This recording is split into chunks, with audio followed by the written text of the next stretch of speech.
Ça dépend aussi des caractères. Il y a des gardiens qui sont, quel que soit leur âge, qui sont dans la progression, qui sont dans l'évolution, qui ont envie d'apprendre et qui vont droit, pas de problème. Donc là, on peut l'amener en lui parlant.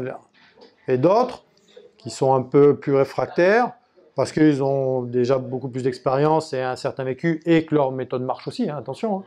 Mais si on veut amener un petit plus, on va l'amener voilà, par des exercices, par des petites corrections positives pour pouvoir l'amener à corriger certains gestes. Ah, super, super parce que voilà, ils peuvent évoluer sur l'herbe avec des marquages au sol qu'ils vont retrouver en match. Ça, c'est pareil, c'est pour nous, Alfred et moi, ça a toujours été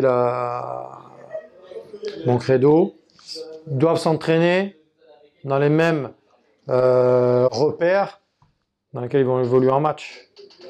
S'ils n'ont pas de repères, pour moi, à l'entraînement, comment on peut les amener à avoir des repères en match, de fermeture d'angle, de repères au point de pénalty, à l'angle des 5,50 m, 16,50 m. Voilà, donc ici, on a la chance d'avoir une belle fosse que pour nous.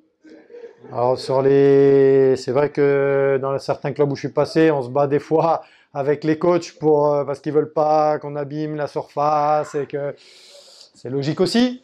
Mais bon, après, on essaie de leur faire comprendre que ouais, mais bon, le dimanche, par contre, quand il va prendre un but qu'il aura mal fermé son angle, que tu vas me dire bah, comment ça se fait qu'il a pris un but. Bah ouais, mais toute la semaine, il l'a passé en dehors du but. Donc, c'est compliqué qu'il ait des repères et des repères positifs le week-end. Donc voilà, donc après, on essaie de s'arranger aussi. Je ne suis pas non plus borné. Ça m'arrive aussi de faire des séances en dehors de la surface.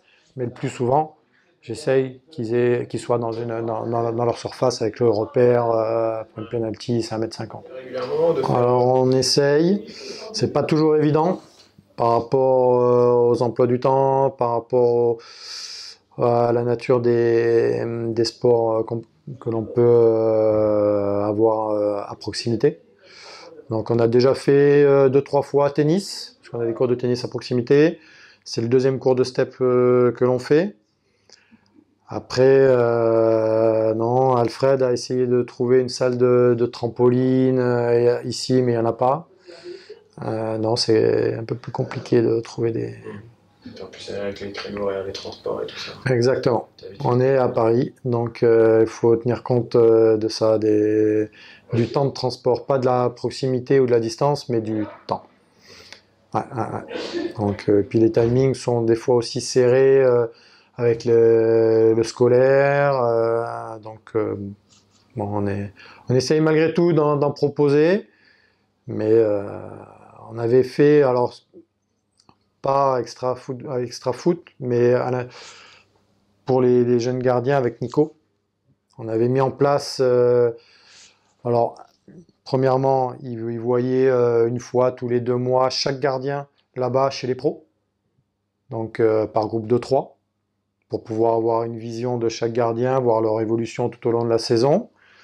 Et également, avec Nico, on avait mis en place par groupe de 2 les gardiens qui viennent derrière le but sur les échauffements d'avant-match au niveau des pros au Parc des Princes, pour qu'ils ressentent vraiment l'intensité d'un échauffement d'avant-match, la concentration, l'application qui peut y avoir. Il y a un point très important ici où le gardien fait partie intégrante de l'équipe quand on a le ballon. Donc le jeu au pied est un critère très important, bon, qui devient de plus en plus même dans tous les clubs. Donc, mais c'est vrai que chez nous c'est très très très important.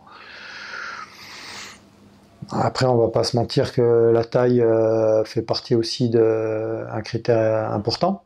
Voilà. Après, on n'est pas sur des critères, voilà, 1m95, 80, non, on n'est pas là.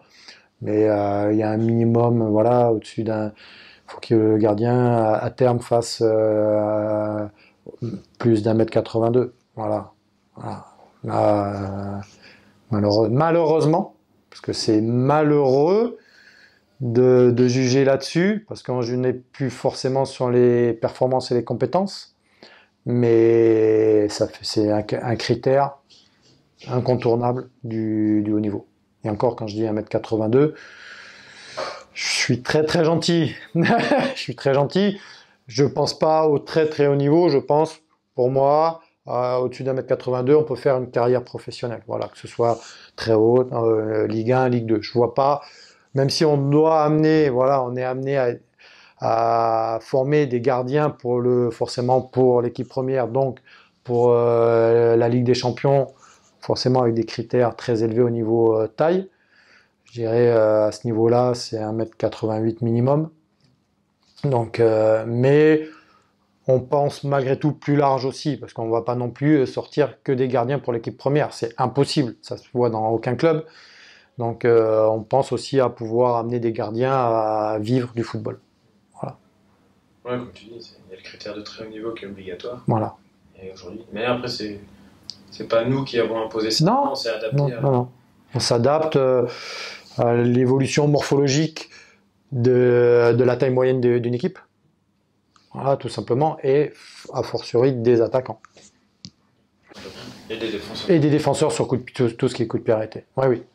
Alors, on oublie, moi, je suis plus dans le jeu, donc je vois l'attaquant qui coupe, mais les coups de pied arrêtés font partie intégrante. Et encore plus, on le dit, on l'entend assez souvent, qu'un coup de pied arrêté peut débloquer une situation au très très haut niveau, quoi. Quand le jeu est fermé ou quand le jeu est équilibré, ce sont les coups de pied arrêtés. Donc si ça peut débloquer dans un sens pour marquer, ça peut aussi favoriser si un gardien intervient plusieurs fois, il va soulager une défense. Voilà, défensivement. C'est autant offensif que défensif.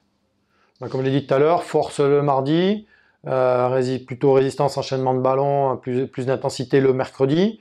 Le jeudi, bon, on est sur le regroupement de tous les gardiens. Le vendredi et le samedi matin pour les 17-19, là on est vraiment sur la vitesse de réaction, agressivité. Voilà, on met le point vraiment sur tout ce qui est vitesse de réaction. Donc on utilise souvent tout ce qui est les mannequins avec les bâches, voilà, pour masquer le départ du ballon, les planches à rebond, et l'agressivité, tout ce qui est vraiment sorti dans les pieds au duel. Non, c'est un domaine qui est de plus en plus important, et c'est un support extraordinaire pour pouvoir faire visualiser au gardien ce qu'il a fait. Parce que en général, quand on revient verbalement vers lui, il a toujours une vision qui n'est pas forcément celle que l'on a vue. Ah bah il y avait un joueur là, ah bah non, mais il y avait. Mais quand on lui remontre après à la vidéo les images, des fois il y a ah bah j'avais pas vu comme ça. Donc ça permet que ce soit au niveau tactique, mais aussi au niveau technique, de corriger, mais aussi d'avancer sur ce qui est bien.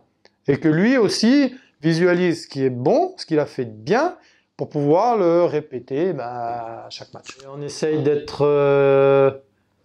c'est pas on essaye, on est dur sur le terrain, ouais, dans l'exigence, dans la concentration, on est très dur. Par contre, une fois qu'on est en dehors, on a quand même une relation avec eux où on essaye, voilà. Après, c'est vrai que c'est souvent la course parce qu'ils finissent l'entraînement, ils vont prendre la douche, ils vont aux soins, ils partent au CFA, ils mangent, il y a la scolarité, il y a l'étude, il y a ceux qui mangent et qui dorment au CFA, il y a ceux qui rentrent chez eux. Mais on essaye de trouver des moments pour discuter avec eux, en groupe, seul. Celui qu'on voit, parce que ça se sent malgré tout, celui qui va un peu moins bien mentalement, voilà, on va le prendre un petit peu à part, on va prendre le temps de discuter avec lui. On fait des petites sorties, on va dire, généralement avant les fêtes de Noël, avec Alfred, on amène tous les gardiens, faire un bowling, un repas ensemble, tous ensemble, voilà, comme ça, il n'y a pas d'habit PSG, on est en civil. Il n'y a pas de foot, il n'y a pas de ballon, et on s'affronte au bowling ou au billard. Donc voilà, pour casser un peu les barrières que l'on peut avoir. Mais après, non, recette, non, pas de recette, quoi. Pas de recette, mais c'est allier l'exigence et puis un peu de rigolade aussi, quoi. Voilà. Donc sur le terrain, si toujours pareil. Si l'esprit est bon, si tout le monde est dans le bon sens et dans le bon esprit, on est dans l'exigence, puis à un moment donné, on va lâcher une petite connerie pour que tout le monde se détende et rigole un petit peu, quoi. Voilà. Et l'accompagnement du garçon, au-delà du gardien de but, parce qu'on est plus, oui, effectivement, focalisé sur le gardien de but, mais l'accompagnement du garçon, il se fait, voilà, quand on a des petits moments, qu'on se croise dans le couloir entre deux séances. Alors on va parler, on va prendre des nouvelles de la famille, de lui, de comment il se sent. Voilà. On essaye d'avoir aussi ces échanges hors technique, hors football. Un message d'encouragement à tous les entraîneurs de gardiens parce qu'on sait que le métier est compliqué, difficile. De courage aussi quand le gardien fait une boulette, malheureusement ça arrive. On essaye que ça se produise le moins possible, mais ça peut arriver. Et on a tous vécu ce regard du coach qui se retourne vers nous quand le gardien prend un but de sa faute. Donc voilà, on sait qu'il faut retourner au boulot, voilà. Et puis faut pas forcément taper sur la tête du gardien parce qu'il faut pas l'enfoncer plus que ce qu'il faut. Il est déjà bien enfoncé des fois par le coach, des fois aussi par le regard de ses partenaires. Donc voilà. Et puis je trouve qu'on fait le deuxième plus beau métier du monde. Le premier métier, c'est joueur, forcément. Et le deuxième, c'est coach, quoi. Voilà. Je suis Gaulle. Il nous cherche, je pense. Ouais. Lolo? Oui, vous êtes toujours. Ouais, on est dans la salle de réunion. 5 minutes. Ah, vous êtes mis là-bas pour être tranquille. Ouais, 5 minutes, il m'a dit Christophe. Ok, non, pas de soucis. Ouais. T'es au bureau? Ouais, je suis au bureau avec Caron. Non, mais 5 minutes. Ok, ça marche. 5 minutes, Laurent Huard, il a dit, je sais pas pourquoi, je sais pas, je sais pas. Ouais, mais je vais voir si lui respecte, parce que toi tu respectes pas les horaires. Moi, je respecte pas les horaires. C'est nouveau, ça. Oh, va voir. Tu siffles? Comme ça, c'est...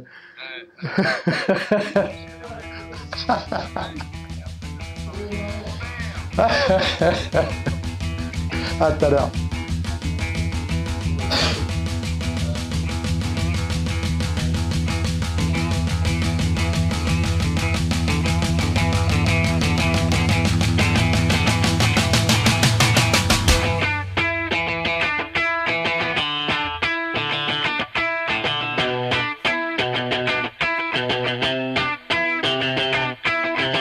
Can't stop addicted to the shindig.